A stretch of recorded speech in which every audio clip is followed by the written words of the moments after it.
A week ago, President Donald Trump told Britain not to bother sending ships to the Middle East because he'd already won the Iran war. Now he's calling on America's special relationship ally, fellow NATO states, and even China to dispatch vessels to open the Strait of Hormuz. He implied that if help didn't arrive, Europe's US defence umbrella and his planned summit this month with Chinese leader Xi Jinping could be at risk. So what's changed? Has he won the war? Hasn't he? Also this week, we'll be discussing the revisited book Get In, which has now been published in paperback post the Mandelson scandal.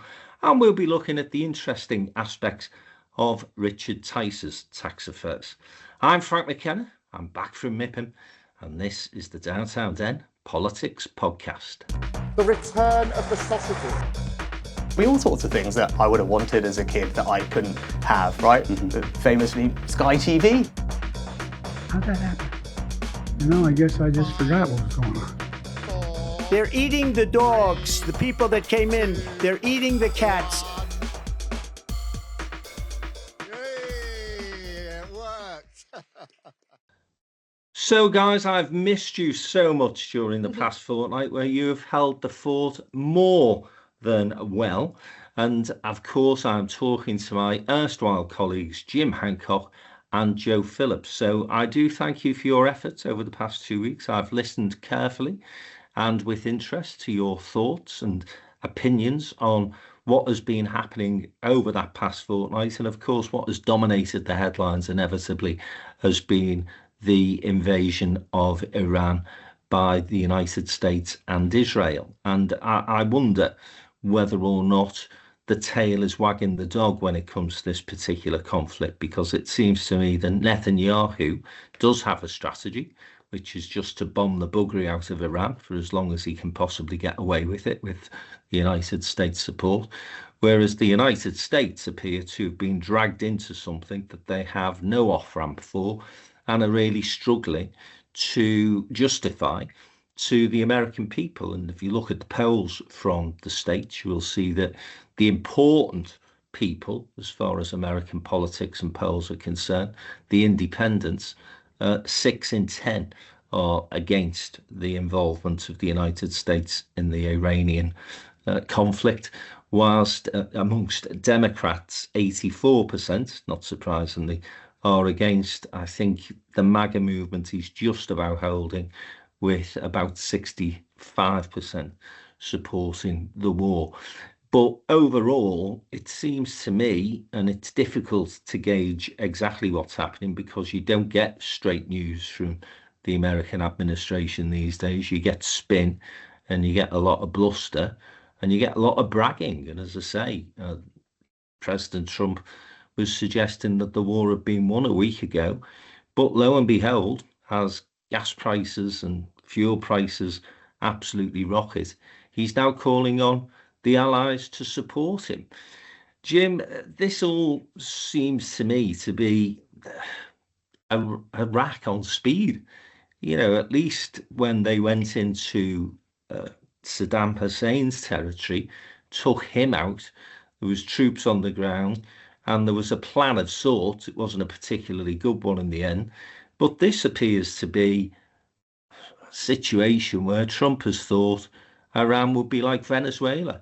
You go in, bomb buggery out of them for a couple of days and everything falls apart. Of course, we know from history, I'm sure Donald Trump doesn't read any history books, but we know from history that Middle East states are far more difficult than a small country on your border in South America. And that's proving to be the case, James. Yes, and of course, preceding the Iraq War, Bush and Blair had gone around the world trying to drum up support, initially through the United Nations. We know in the end they went without the second resolution. And the contrast here is exactly as you describe. I was saying to Joe on last week's podcast that I think that Israeli intelligence on that Saturday morning identified an opportunity to take out the Ayatollah and his coterie. And sort of more or less, as you say, the tail wagging dog said, look, we're going in. And Trump said, well, either out of an act of bravura, he wanted to be part of the action. I think it's all. I mean, it's this really serious war may have been launched on that because nobody's been able to explain. I mean, the talks, obviously the Iranians were dragging out the talks on nuclear weapons and so on, but the talks were going on. And so we got to where we've got to. The situation now is, what I find interesting is that I wonder whether we are beginning to trap Trump into a corner on this. He's going to declare victory, because we've seen this happen so many times where he's declared victory in Gaza and other places and walked away. But we're saying so much about that now, that he's going to do this and it won't be solved, that he might find it slightly more difficult to just walk away now. But, I mean, it's still the most obvious option that's what he will eventually do, leaving in place the Iranian state, which he completely and woefully misunderstood. Of course, part of the reason why he was so badly briefed about Iran is that he sacked an awful lot of advisors that normally sit around the president, some of them telling him all sorts of presidents realities and information about foreign countries that they don't want to hear. So he sacked a lot of those and is surrounded by cheerleaders like the ghastly Hesketh, the war secretary. And just a word on that. I'm sure you'll want to reflect on it. I mean, I'm going to use the word disgusting to describe some of the videos that were put up last week, and it had the White House imprimatur on it. Some people say it was fake and all this stuff, but it wasn't denied by the American government. A mixture of cartoons and "we got them" and all this sort of stuff. Even with your own worst enemy, this is war. This is the blowing apart of people by weapons, and to trivialize it in this way. So that brings me to the point. We are now being invited. This is Britain that had an aircraft carrier that he didn't need, as you say, NATO that he disparaged, but now seems to want to threaten us with. And we're invited to go along with this. I mean, just very briefly, what are we being asked to do?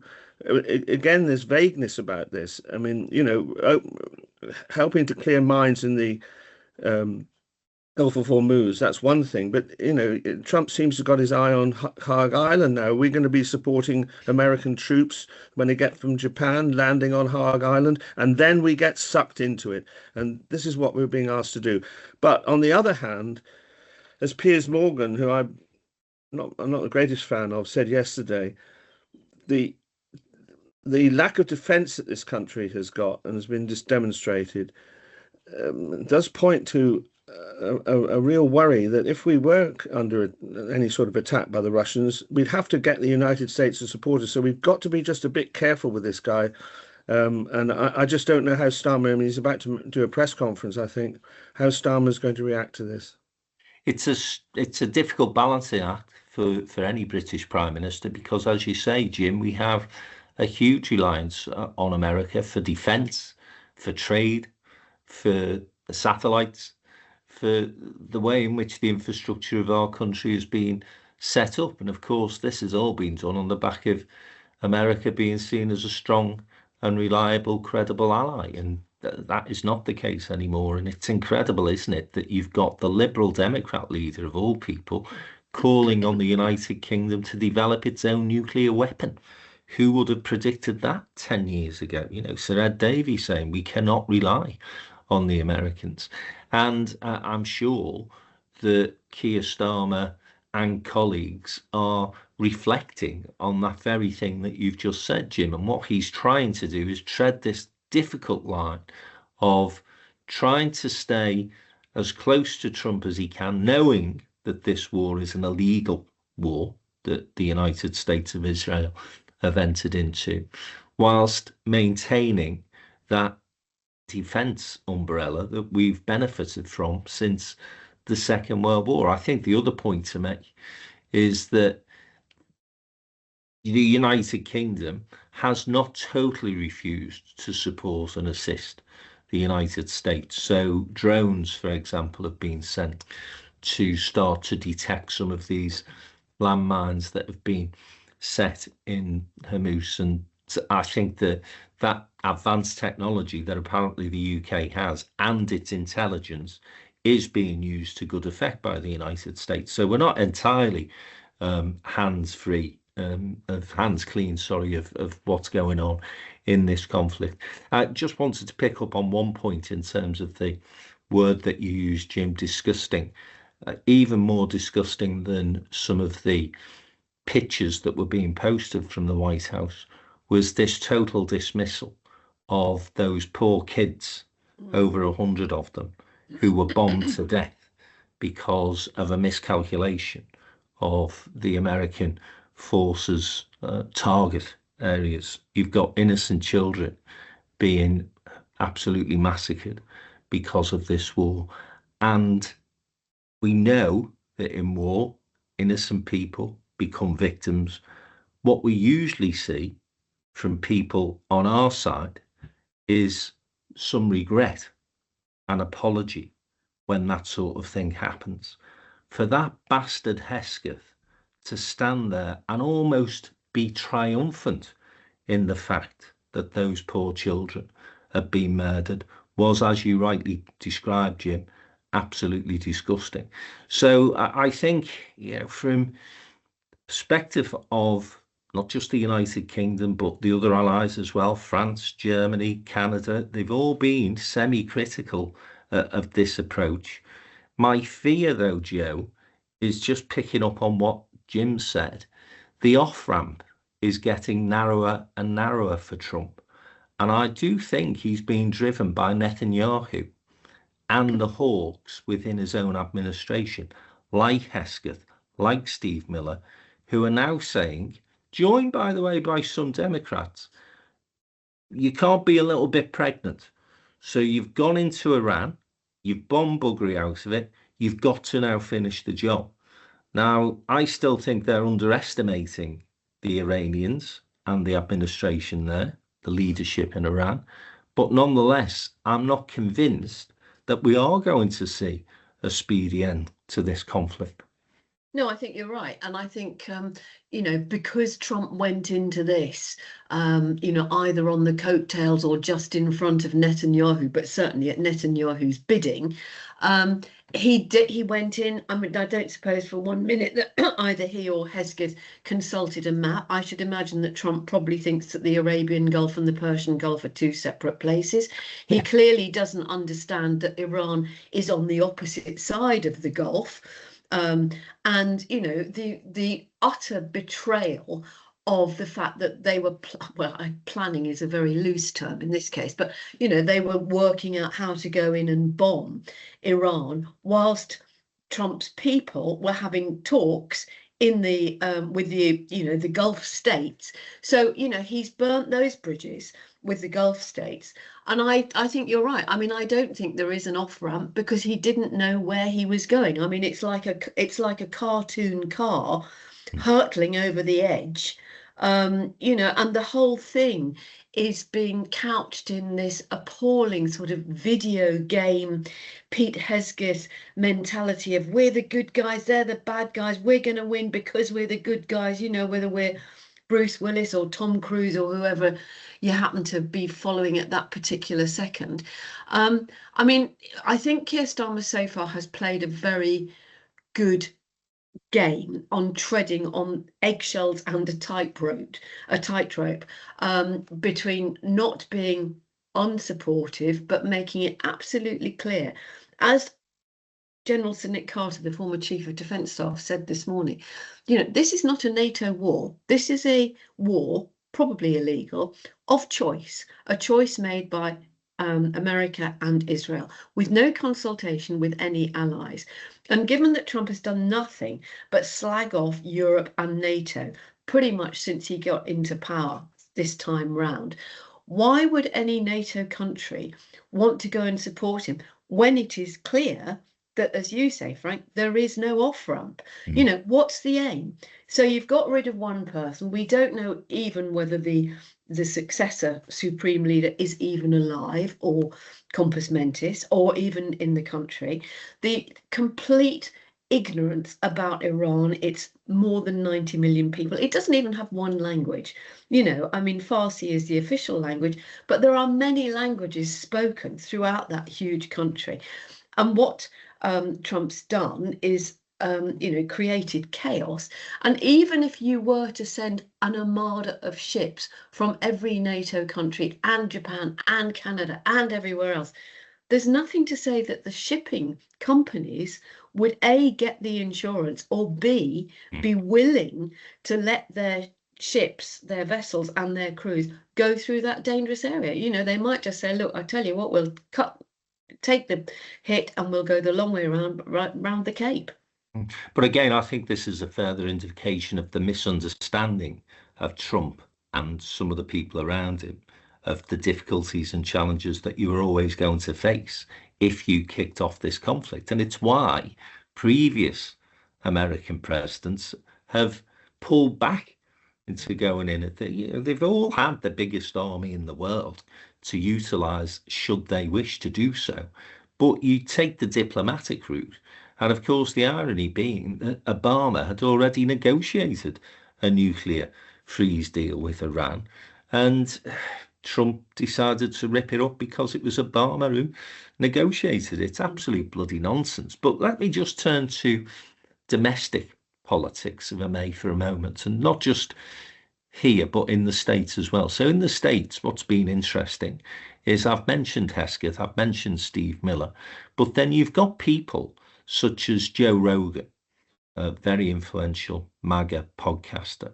You've got people like J.D. Vance starting to distance themselves from this war. And then, of course, you've got Marjorie Taylor Greene, who is the only voice, to be fair to her, and she is a bit nuts, to be totally frank, but nonetheless, she is the only one who is saying this is all about the Epstein files. So if you take MAGA split, poll numbers that are looking as though they are falling through the floor, and then the ability in Trump's own mind, I'm sure, to be able to cancel midterm elections if we are still at war, that would suggest to me that unless there is a huge uprising in the States in terms of civil disobedience, massive protests, he could continue this until way beyond Christmas, Jim, because from a domestic polling perspective, if they do go in November, he's likely to get a bit of a pasting. Yes, and I know you've been consistent on this, thinking that the midterm elections might be cancelled. I've generally pushed back against that because of the enormity of the proposition. But I have to acknowledge that the trends are there. You know, the intimidation of the press. I mean, I believe Trump is trying to sort of threaten to take away licenses from various broadcasters if they don't tell the truth about the war. Can I just turn back to when you said about this thing about finishing the job? I mean, can we sort of have a word about what on earth that might look like? Because, I mean, let's rule out military occupation of Iran. I mean, that is almost physically impossible. So presumably we are hoping that somebody emerges. I mean, the son of the Shah has gone very quiet, Mr. Pahlavi. I haven't heard from him for ages. You know, for obvious reasons, you know, to say no more than if you go out on the streets, you might be hit by an American missile, if not by the Revolutionary Guard. But, you know, there just doesn't seem to be anybody credible that could to rise up to form a regime that could negotiate with the. What the delusion within the administration now, I think, and as I said, it's not just Republican voices, Democrats are saying it as well, is that you've gone in now, so you've got to finish the job. Now, in their head, finishing the job is getting rid of the current regime and replacing it with the civil movement that has been, we know, protesting and demonstrating. Nobody on this podcast would suggest, by the way, that we're dealing with a regime in Iran that deserves support. What we are objecting to is the fact that to take that regime out in the way that President Trump and Netanyahu are trying to do, it is totally wrong-headed. But in answer to your question, Jim, that is their objective. What they don't know, and certainly what I wouldn't be able to tell them, is how you're going to get that to that point. Because ultimately, not only have you got to the point now where I think that regime has been emboldened because of the assassination of an entire tier of its leadership, you will then have a more violent army on the street shooting any protesters. And then, as you guys said last week, why would those protesters be going out on the streets anyway? Because they're not only under threat from their own army, they're under threat from bombs falling from the sky. And they've just seen innocent children murdered by American bombs with absolutely no apology for the fact. So in answer to your question, Jim, I'm not suggesting that they know how they're going to be able to deliver that result. But what I am saying is that there are voices in the administration and in the states that are saying that now that this war has begun, it needs to be finished with the replacement of the current regime change. Very briefly, you've got to have, if you're going to do that, you have to have some physical presence on the ground to support the installation of a more democratic government. You have to be on the ground. You cannot do it from the air. And with that, I mean, you could occupy Tehran, I suppose, and sort of set it up. But I just don't see how we are going to be able to support a more democratic leadership emerging in Iran unless we've got boots on the ground, and boots on the ground is almost impossible. Sorry, Jim. No, I agree. No, I agree with you, Jim. I'm just saying that that's what the objective of Trump now is clearly stated as being. And that's where I think he will face real pushback from the American people, even people who supported him. I mean, the Americans have already lost 13 service personnel, some of them admittedly in an accident with that refueling plane last week. But, we talked about disgusting a few minutes ago. Talk about disgusting, standing there as the coffins of those young men and women were brought off the plane with a white bloody baseball cap, and all those women with their ridiculous hair and makeup. Where's the dignity? Where's the the deference to the grieving families, to the service personnel who were sent there? And I think it's a cost. The other thing that I think that the Trump administration have hugely underestimated is you can go in with these ginormous planes and you can fire guns and bombs and all the rest of it. You can launch a drone from the back of a pickup truck. You can do it in a car park. You can do it on the top of a block of flats. You don't need big stuff. And the awful, awful thing about all of this is not only is Netanyahu laughing as he goes into Lebanon, which isn't getting the coverage it deserves, and God knows what's going on in Gaza, but you've emboldened and reinforced the feeling of people who are either Iranian proxies like Hezbollah and Hamas. You've probably reinforced an awful lot of people who might have been opposed to the regime, but actually, how's America helping them? It's actually made them more put them in greater power. And of course, the other person who is laughing his socks off is Putin. Because by America lifting sanctions on Russian oil, that allows Russia to use that money to rearm and carry on beating the shit out of Ukraine. And I would just say, we talk about dignity, we talk about disgrace. Well, compare and contrast. Zelensky, whose country are now the world's leading experts in drone warfare, cheap and effective, has offered and sent people to help. And, I just think, Trump is a monster beyond any of our imaginings. And I do wonder that, the relationship between Putin and Trump, for which there has been long conversations, and some would say conspiracy theory, but this war leans into those theories that actually Trump is more friendly to Russia than he's ever been to his natural NATO, to America's natural NATO allies. Listen, I need to move the conversation on because I've noticed that you've been keeping under the hour, which I'm very grateful for. But when I start to sit in this chair, you two go all over the fucking place. So let's get back on track. I wanted to get back onto the domestic issue of the UK and how Keir Starmer is handling this, because I think, again, both of you have referenced that up to this point, he appears to be on the right side of public opinion, whereas Kemi Badenoch badly misread and mishandled the situation a week or so ago, has backtracked quickly on the position that she initially took, as has our good friend Nigel Farage from Reform.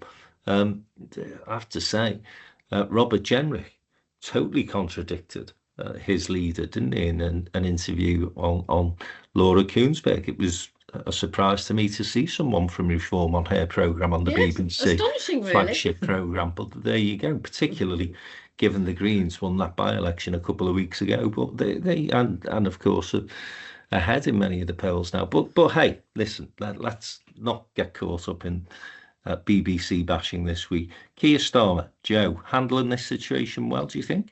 Yes, I do. I think, it's a terrible, terrible place to be, because for all the reasons we've already said, I think Tony Blair's intervention was singularly unhelpful, and also I'm not sure. I think it might have been helpful. Well, it might have been helpful to Keir Starmer, but Yeah, it was exactly. just sort of, and also the utter nonsense of saying, oh, it was supposed to be a private meeting. Hang on a minute, you of all people, Sir Tony, should know that there is never such a thing as a private conversation at a public meeting. So I think Keir Starmer is doing very well, and well, not very well. I think he's doing okay, and I think because, as you say, Frank, Badenoch and Farage have had to row back on that. Oh no, we want to be with the big bully in the playground. How many flies' legs do you want me to pull off, sir? They're way out of sync with British public opinion. I mean, there are huge questions about our defence capabilities, but you can't pin all of that on this government. That goes back donkey's years of hollowing out defence and not listening to chiefs of defence and rear admirals and colonels and I what. would just say though, Joe, and I agree with you. The absence of a strong defence is the problem that goes back decades now. But Keir Starmer, we're told, is making a speech this morning, and he's going to be talking about fuel prices. Now, that's important. I don't think it's Prime Minister level, if I'm honest. I think he should be sending maybe Ed Miliband, maybe or the Rachel Reeves. Chancellor, Yeah, exactly. to talk about that. But what I would like to hear Keir Starmer saying this morning is, in a grown-up conversation with both his own parliamentary Labour Party and with the British people, is, look, guys, whether we like it or not, we're living in a totally different world. Yes. We've isolated ourselves from the European Union. We've got an ally in the United States that we're almost entirely reliant upon for our defence. We're going to have to crack on, and we are going to have to start to tackle overspend in welfare in order to boost our defences. And so, yeah, he's doing a good job in terms of resisting the pressure from Trump, getting involved in a war that people don't want him to get involved in. But his strategic approach to this seems to me to be almost non-existent. It's, again, an example, I think, of Keir Starmer being comfortable following the law, and he's probably quoting chapters of international law to Trump when he's on the phone, which won't be going down too well with the president, I wouldn't have thought. But in terms of that big strategic approach to how we are going to long-term or even medium-term begin to sort ourselves out in terms of self-defence, he's not saying anything. No, and I think, this could be his saving moment out of, something so utterly ghastly.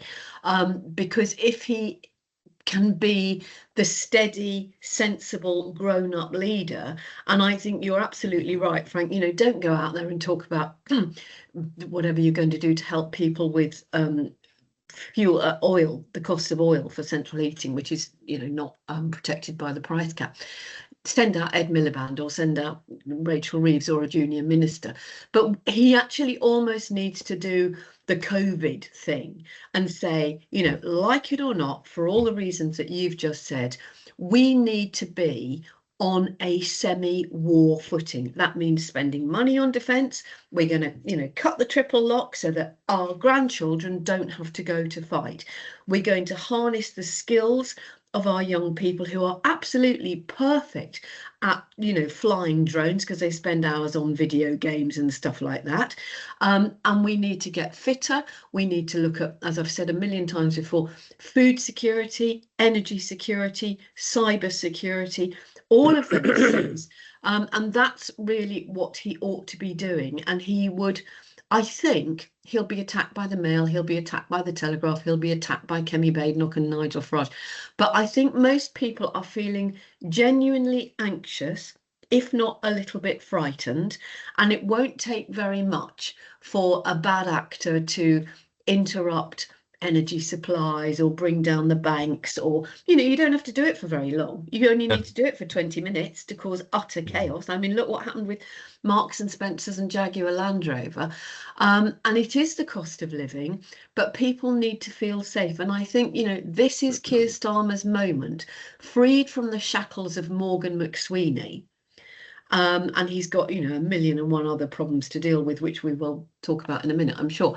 But this is his moment to go, right, I am your best option because I'm calm, sensible, and I've got good people around me. Now whether those good people are people like Pat McFadden or Ed Miliband or, whoever you think they might be, you can actually do that. And I think it would...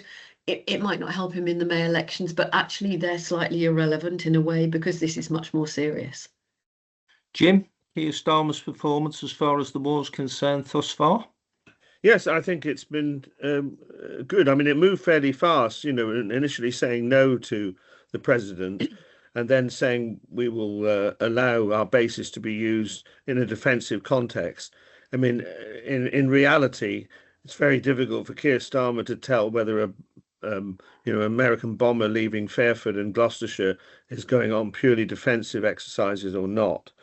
There's been a lot of hilarity about the Dragon ship, but actually, I think John Healey, the Defence Secretary, made the point that this ship was fitted for going up to the high north and had to be a lot of technical stuff to be done, and was done in 6 days rather than 6 weeks. We can all be cynical about where we are in defence, and that brings me to the central question. It's a question for both of you. Which political party, I mean, is it Starmer's moment to do this, is going to say that in order to increase our defences, we are going to increase income tax, we are going to end the triple lock for defence expenditure that an awful lot of you, well, not an awful lot, but say, I don't know what the death rate is, 5 to 10% of the population are never going to see because procurement will take so long. This is for the 20s, 30s and 40s. Which political party is going to say that? Because that's what we need to do. When are we going to... No, I would totally disagree with the latter point that you make there. Why should procurement take so long? Why don't we say we're going to cut through all the bureaucratic shite, and what we're going to do is we're going to crack on and we're going to start to build a nuclear deterrent. We're going to start to build warships. We're going to start to build drones, which seems to be the most effective and cheapest option these days. Never mind going to, love them dearly in terms of British aerospace, in terms of the innovation and the boost that they've given to the Lancashire economy and others over the years. But they are hellishly expensive, and they don't get themselves down and dirty with the sort of fighting that you now need on the battlefield. And Ukraine have proved that you don't need zillions of pounds, but you do need to be smart in terms of the way in which you begin to understand and appreciate the way this country needs to be defended. So I think the first thing I'd be saying is we're going to rip up the procurement rules, and we're going to fast track building arms and the things that we need to defend our country. That then leads you into the conversation of how are we going to pay for that? And I think it's a combination of, yes, some tax increases, but at some point, and if it's not this Labour government, it will be a future Conservative government, maybe reform. But that welfare budget, as we keep saying, is way beyond what is sustainable. £400 billion by the end of this Parliament on welfare spend. It's just not a realistic figure. And you could take 100 billion out of that and not touch the sides.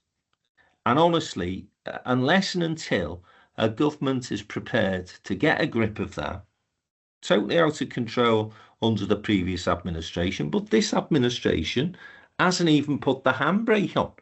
And it's got to start to address that difficult proposition.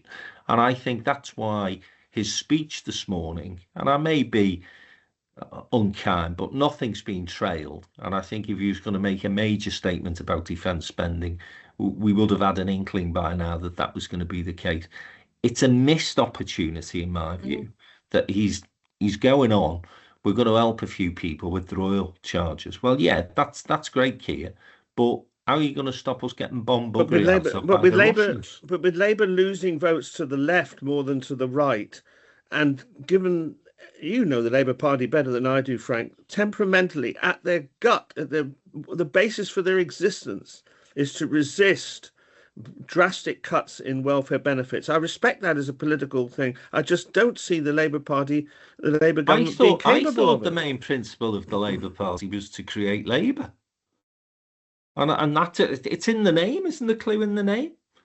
I didn't get into politics, into the Labour Party, in order to support people to be on the dole.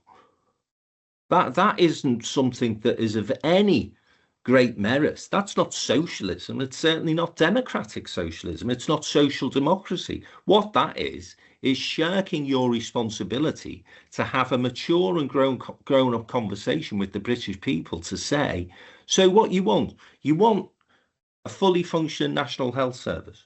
You want your kids to be educated, free of charge, in good schools, with good teachers, with good equipment, in good facilities.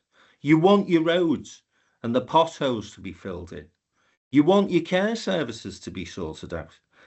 But you want us to continue to spend £400 billion to enable people to be wasted in terms of their lives, their potential and their future, sat at home with mental health issues. So you say to people... So you've got to tackle that. And Jim, I do not give two tosses, honestly, about a group of so-called soft left MPs who think that getting 20 emails complaining about a £5 billion welfare cut is actually a tough thing to be having to undertake. Start to make the case. And if he's not going to make the case now, with the situation that we're in, with the leader of the Liberal Democrats screaming for us to have our own nuclear deterrent, when is he going to make that case?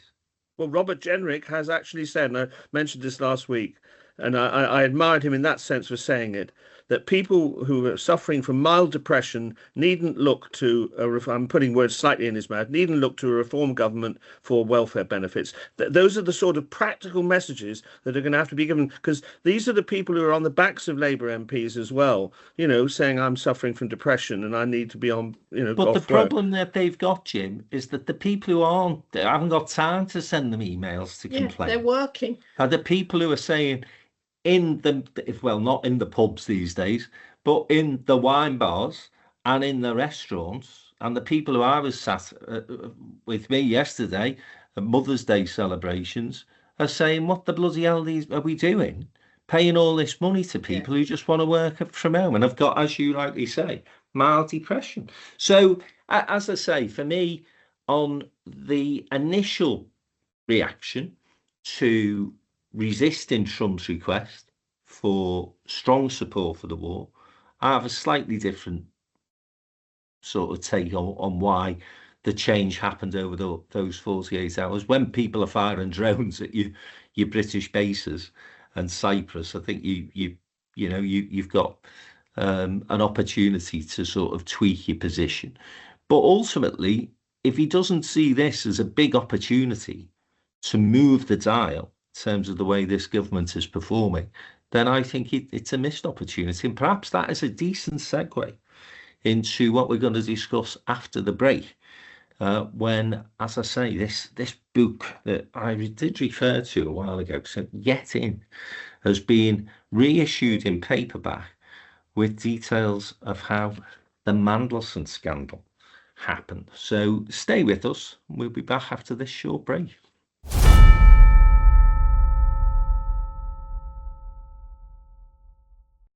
Welcome back to the second part of this week's Downtown Den Politics podcast. We're going to turn our attentions now to this book, Get In, which was published sort of last year as a tome of stories and I think an explanation as to how Keir Starmer ended up as becoming Labour leader and ultimately Prime Minister, and largely gave credit to that outcome to Morgan McSweeney. The book refers throughout to Mr. McSweeney as the Irishman. Well, of course, we know now that the Irishman has departed government, and therefore the suggestion is perhaps that Keir Starmer could be freed to go his own way politically and be a bit more Keir, as people like to say. Alternatively, people are suggesting without Morgan McSweeney, Keir Starmer has no politics at all.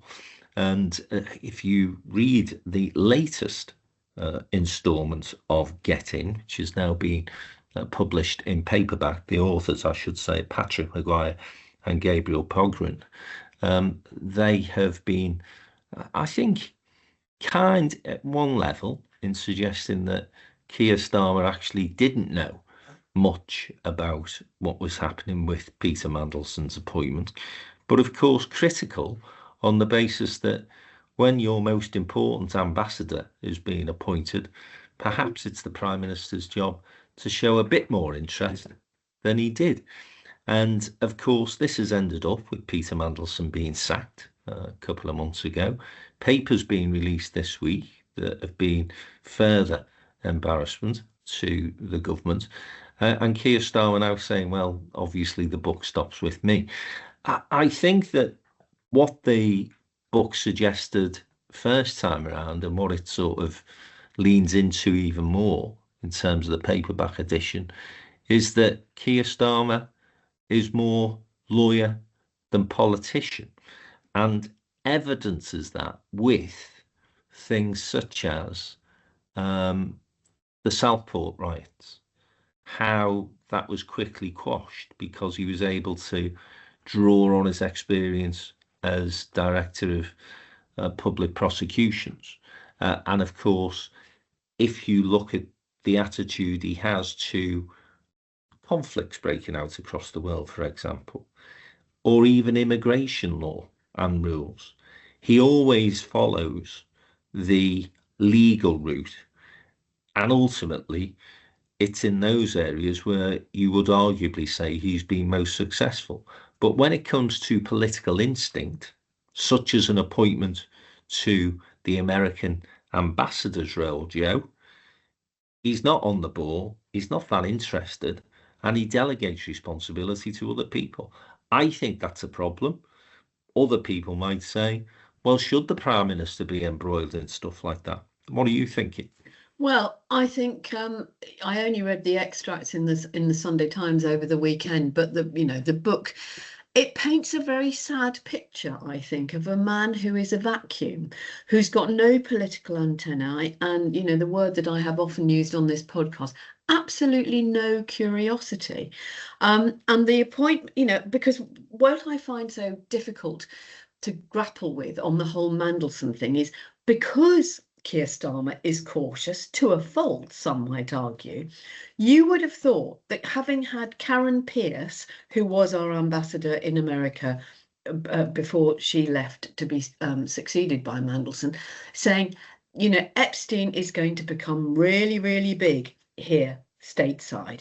When you've got Jonathan Powell, the government's national security advisor, and certainly an old hand at these things, saying, this is really weird and it's been unduly rushed. And then you find that not only has Keir Starmer not even picked up the phone or had a conversation with Peter Mandelson, which you might think you'd go, hey, Jim, I'm thinking of appointing you to Downtown's ambassador in Cornwall. What do you think? You'd have had a basic conversation. You outsource it. That in itself is bad enough, but you outsource it to Matthew Doyle, known to be a close friend and former colleague under Blair of Mandelson, and also someone who Starmer appointed to the Lords, had the opportunity to withdraw that appointment before it was finalised when it was revealed not that it would have taken an awful lot of detective work, that he had been supporting and campaigning for a former Labour councillor who is now a convicted sex offender. So there are huge questions about his judgment. But the thing that came across from the book to me, and it is a very, it's a very readable political book, is the silence. The silence at meetings, whether they're cabinet meetings or stuff. There's no sense of energy or, hey, I've got an idea, or why don't we do this, or quickly come in, let's have a quick brainstorm. It's this silence and this picture that they paint of him sitting alone, just reading documents. Where are you getting your input? And it makes you wonder why he ever went into politics in the first place. Yeah, and I do think the absence of politics in a prime minister is a problem. As I say, other people may say, well, isn't it politicians that have landed us in the bloody mess that we're in? And isn't it good that we've got a prime minister in post who is not going to try and dictate everything and is delegating to people who he thinks have got the ability to undertake these duties without his intervention? It also suggests in this book that he's a sort of avid reader. He spends hours and hours trawling through papers to get on top of the issues of the day. But that doesn't necessarily lead to him taking a view and taking decisions that, as I say, as you say, Joe, have some political instinct behind them. Jim, I know that you've very recently caught up with this story, so give us your reflections, please. Well, one reflection is it's a bit like Theresa May. Do you remember there were all the complaints about her being very enigmatic, and people would go into meetings and come away not knowing what she thought. I mean, there is a way of doing this. Clement Attlee, I remember when I used to report on his administration, he chaired the Labour government and let very powerful figures like Bevan, Stafford Cripps get on with it. But, at the end of meetings, he would sum up and then decide what to do. It's this silence. I mean, there are some intriguing things in this book, which I'm pretty familiar with. I mean, apparently he let Rachel Reeves take the dreadful decision right at the beginning on winter fuel allowances. The train drivers deal that was done without any conditions, again, he was absent from.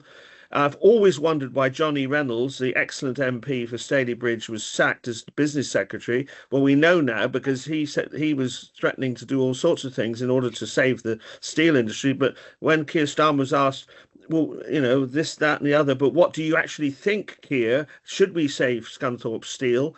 I don't know. So there's all that. The question is, coming back to Mandelson, in my opinion, there were enough warnings for someone who'd been director of public prosecutions to have decided, I want to have him, but I don't risk it. The fact of the matter was that because of Mandelson's trade experience, and crucially because he could work, ironically now, with that murky world, the court of Donald Trump, that McSweeney, maybe it was McSweeney rather than Starmer, said, we're going to take the risk, and that's the thing. The question is, there is, as I understand, another tranche of documents coming out this week, which may be concerning the actual interviews, what Mandelson actually said, when we'll get a clearer definition of whether he lied or not and to what extent, because Starmer's whole position rests on how much he was lied to. But as somebody said last week, do you have to be, can you be slightly associated with a paedophile and that doesn't matter? The closeness of the relationship with the paedophile, that's not the point. It's any association, surely. Will it topple him? I mean, you guys are interested to hear what you say. I just think possibly not, partly because of the international context of where we are now, partly because this has gone on a long time. And I regret to say, when people should be very interested in it, it's not the number one issue compared with the cost of living. Other things might bring him down, but I'm not sure that this is it. No, I think I think this is baked in. I think the bad news from anything that is released from the Mandelson files, and I don't think, even though there were embarrassing tranches from those files that were released this week. There wasn't a smoking gun, and I think a smoking gun is unlikely when the next tranche are released. And you know how MPs in particular seem to lose WhatsApp messages, for example. I do wonder whether or not Wes Streeting is at least partially regretting the fact that he released his messages to Mandelson a few weeks ago. I thought at the time it was a smart move, but now people are saying to me, oh, well, of course, most MPs have disappearing messages now, so they won't be able to recover them anyway. So I'm not sure the embarrassing conversations that were going on between ministers and Mandelson are necessarily going to emerge. So I think you're right, Jim. I don't think this is going to cause Keir Starmer's downfall. I'm not sure whether a bad set of results in May are going to now necessarily lead to Keir Starmer's removal as leader, as Prime Minister, because there doesn't appear to be any great weight behind any of the alternative candidates, and that will potentially save him. That doesn't get us away from the problem that we do have a government in place without direction, without clear leadership, without a strategy, and without politics. And if that continues for a further 3 years, then I fail to see how Labour can win a second term. And I don't know whether that means Starmer bringing in somebody alongside him as a strong deputy. I mean, again, this book sort of half indicates that the political direction of the Labour Party and the PLP is now being led by Lucy Powell. She's taken up the cudgels in the absence of Morgan McSweeney. The problem with that is Lucy's politics are a million miles away from Morgan McSweeney, so all sorts of disarray there. And then more frightening to me is the suggested influence of Ed Miliband and the fact that he seems to be the voice that Starmer is listening to more than most. So it might not be the end of Keir Starmer, either through the Mandelson files, bad election results, or even this continued lack of politics. What it will ultimately lead to, though, Joe, is the end of the Labour government.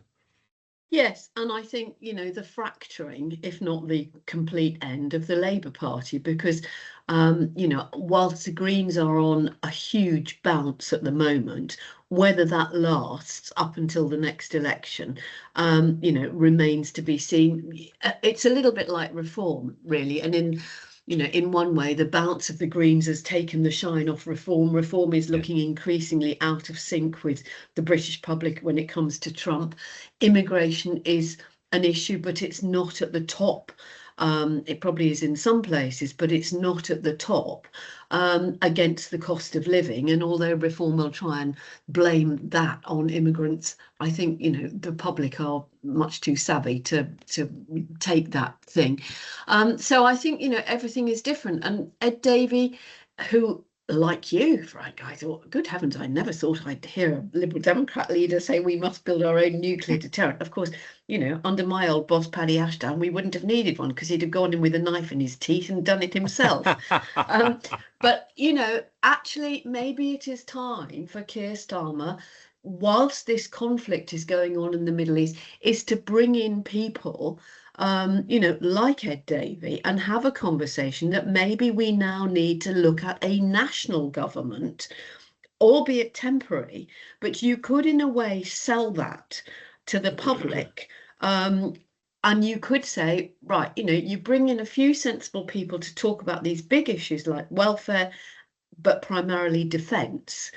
You could begin to reshape it, and then you would see, because what I find so appalling about all of this is the so-called patriots, the Kemi Badenochs and the Nigel Farages, are so unpatriotic. They won't support a British Prime Minister, but they'll jump, how high, sir, to Trump. And the other thing that neither of you have mentioned, but I will now, of course, this is the perfect opportunity for Keir Starmer to really lay out absolutely black and white, our future is with Europe. We cannot trust America under this administration. We need to be closer than ever to Europe. So sort out the tuition fees. on the freedom of movement for young people. Don't let silly things like that scupper it, and remind people when they're attacking international law that it also covers things like the safety of medicines and agricultural products and the safety of airlines and cars. You know, it is to all our benefits. I don't think there's a chance of a coalition government with the Labour Party with the majority of this size. But what I do think is that there should be, within a year or so, serious talks behind the chair between the Liberal Democrats and Labour on the issue of Europe, and if they can form a coalition after the next general election. I think that's probably the more likely course. And you could get Andy Street and Ruth Davidson and a few other people into that sense, you know? Absolutely. I'm glad you've embraced my idea. And within 3 years, that will fall apart and you'd have a Conservative government in for the generation. But there you go. That's my prediction.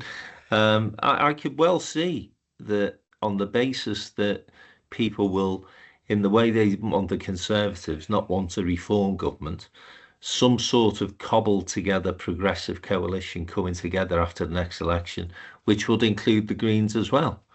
And can you imagine the chaos? The Greens, the Labour Party, the Liberal Democrats, maybe throw the SNP and Plaid Cymru into the mix as well. It would be an absolute shit show. And so the Tories would rebuild, renew, and after, I'd say maybe 2 years, perhaps you get 3 out of that rag, bag and bobtail of a coalition government. The Tories will be in for another 20 years. Yeah, but the voters may give you no choice but to have to reach such accommodations. I'm not suggesting otherwise, Jim, but I'm just telling you what's going to happen if they do. So it's all motherhood and apple pie, all this wonderful, happy, clappy people from the left getting into a room and saying, oh, aren't we wonderful? Isn't it great that people don't want a fascist government? What we'll do now is tax the buggery out of them all. And what we'll also do is make sure that all those evil, horrible business leaders have to pay even more tax and national insurance, and never mind a minimum wage. Let's have a minimum wage for the people who run the country. These buggers who are the entrepreneurs and the wealth creators. Jim, I'm being facetious, of course, but you can you imagine Polanski and Wes Streeting in a government that is going to have a consistent policy approach to anything? It will depend on the actual structure of the general election result. But what I was talking about was the Liberal Democrats, who are, likely to be still very strong in the south of England. Criticism at the spring conference that they're not doing much in the north, incidentally, but we haven't got time for that today.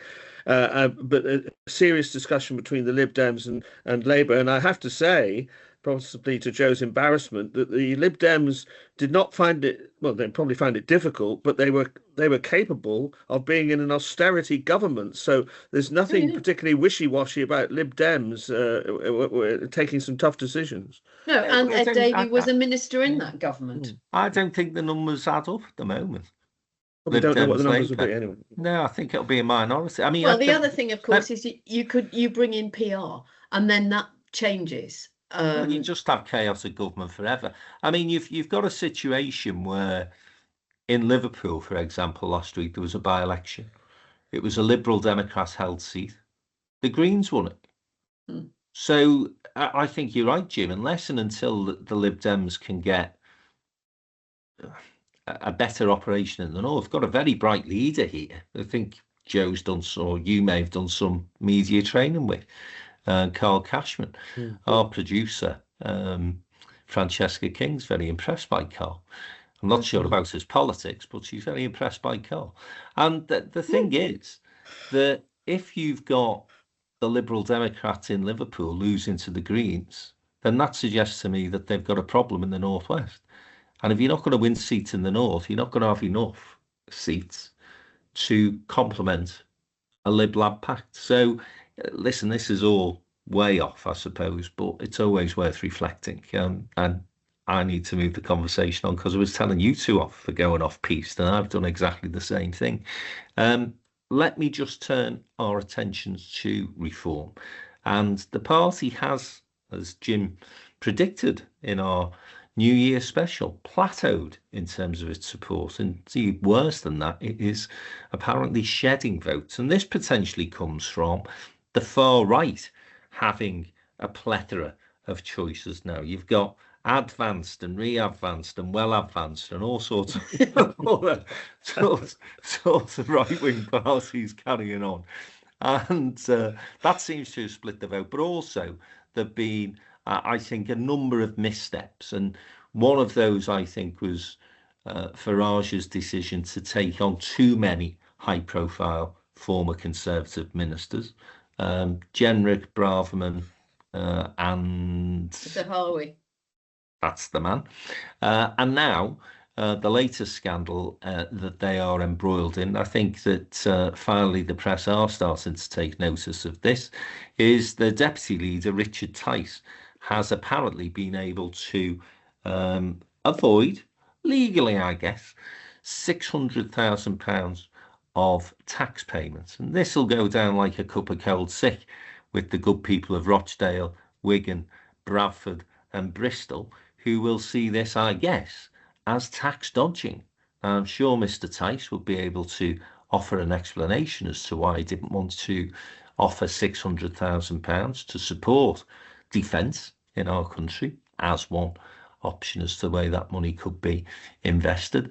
But Jim, do you think this is going to cause them a problem? It's not a great look, but obviously Mr. Tice has put up a defence saying that voters should be reassured to have a successful businessman who knows how to make money for shareholders, running a business, trade and energy department, making money and growth for taxpayers. This all turns on a thing called a real estate investment trust, which you'll possibly be familiar with, Frank, which allows a grace period in which they're exempt from corporation tax and instead issue a portion of the company's earnings to shareholders who are taxed individually. It's obviously just on the side of legality, and he's come up with this sort of robust defence. It's Trumpian in its way, isn't it? You know, they are very much a party that's taking a lot of lessons from Trump in how to get out of difficulties by sort of digging down into it. It's not a great look, but you know, not terminal for Richard Tice. I mean, he's a very Marmite figure. You either hate him or loathe him, but he's sorry.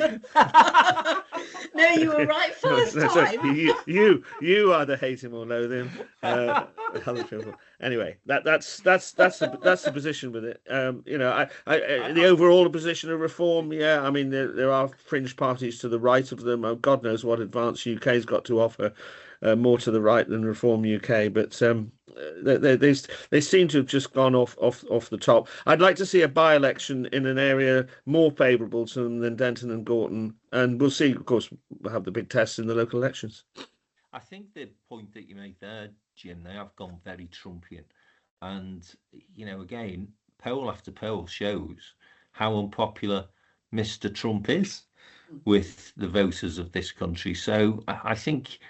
You just look at last week in terms of the initial reaction of Farage. You know, he flies out to Mar-a-Lago, couldn't even get a meeting in the end. But, you know, the fact that he made that trip, the fact that during the by-election he flies to the Chagos Islands to try and make a big deal out of that, people aren't really that interested.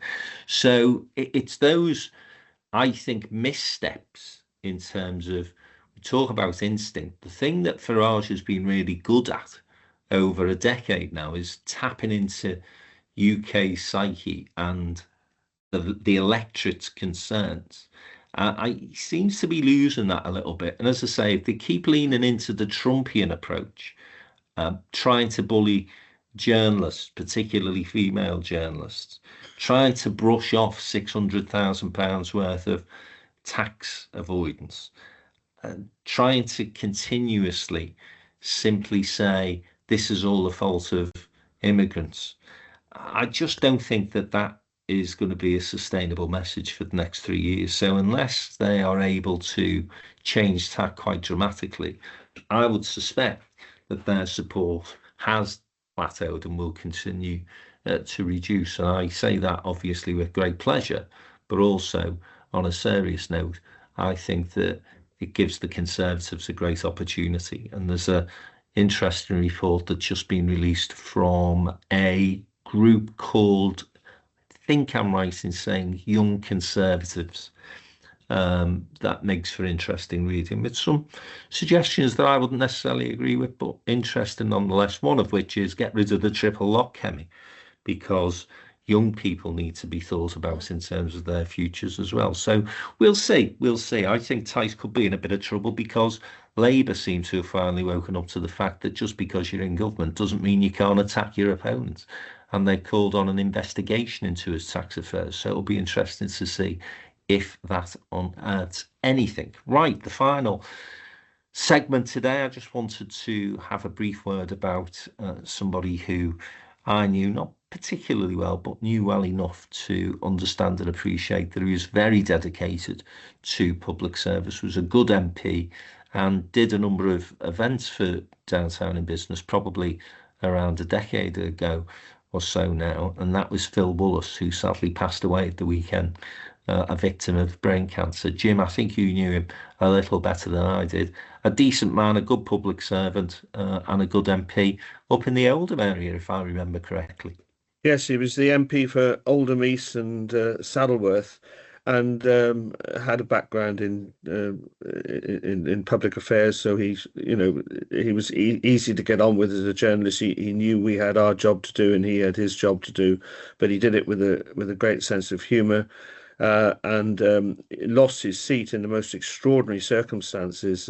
But he was re-elected in 2010 at the general election, and then one of his opponents brought an election court petition against him to get the election overturned. And I can't think of another example of such a thing, but it was the result was overturned. He obviously wasn't able to stand, and I think Debbie Abrahams got in instead, and he's continued to in public relations and things like that for the remaining years. But he was a great loss, and would have been, if he'd enjoyed good health, which sadly he didn't, would have been available to be certainly a government minister, if not a cabinet minister, when Keir Starmer eventually got office. But very sad indeed, and my thoughts, and I know all our thoughts, are with his family and friends. Yes, absolutely. It's always sad to hear of the passing of somebody with the talent of Phil Wallace, particularly at such a young age. He was 66. So, our thoughts, obviously, with his friends and family.